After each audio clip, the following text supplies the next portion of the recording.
How to fix Telegram not showing videos? If Telegram is not showing videos, first check your internet connection since videos need good bandwidth to load. Clear the Telegram cache by going to the settings.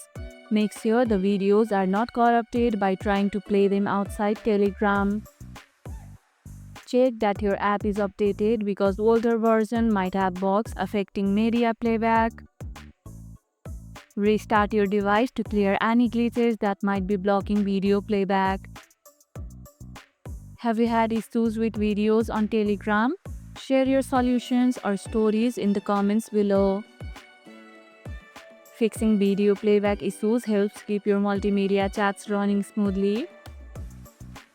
And if this video helped, hit the like button, share it, subscribe, and leave a comment.